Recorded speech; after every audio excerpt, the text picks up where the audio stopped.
Sadly, the world is not a peaceful place. Currently, there are 372 political conflicts, 213 are carried out violently. The people in these regions live in constant fear. Many conflicts last for years, sometimes even decades. Positions become entrenched, frustration accumulates, and brutality rises. Only if we break this spiral will peace and development have a chance. Like in Mali, Mali suffers from extreme poverty as well as extreme discontent. Government and militias are fighting over power, and the situation is aggravated through violence and organized crime. The population is longing for peace, but still the mood can shift quickly in this confusing political situation. Small triggers like a rumor or a dispute between neighbors are often enough to escalate a situation. The CPS experts support the population mainly through de-escalation. They educate journalists to de-escalate conflicts through sensitive reporting instead of adding fuel to the fire.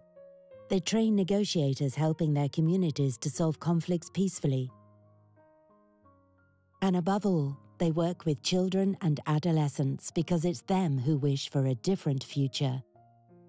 In this way, the people of Mali themselves gradually change their society and create an opportunity or the peace they're all hoping for.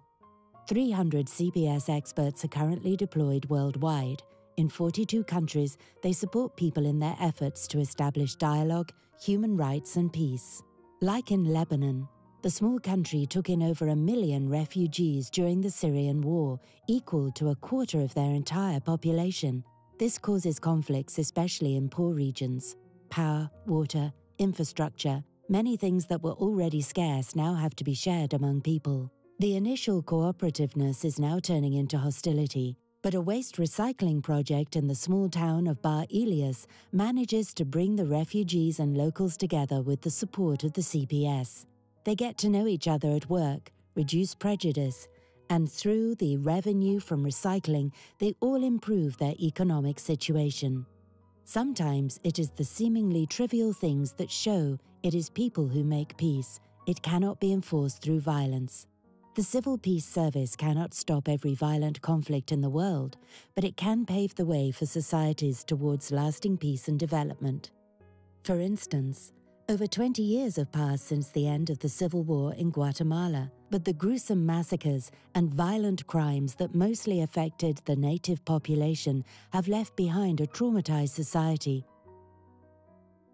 Countless women and girls were tortured and sexually enslaved in military camps.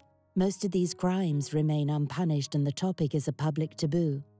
Here, the CPS and partners provide psychosocial assistance, while also encouraging women to break the silence and demand justice. In a symbolical trial, the Maya women reported for the first time in public what had happened to them. Some had the courage to file criminal charges, which finally led to the first convictions.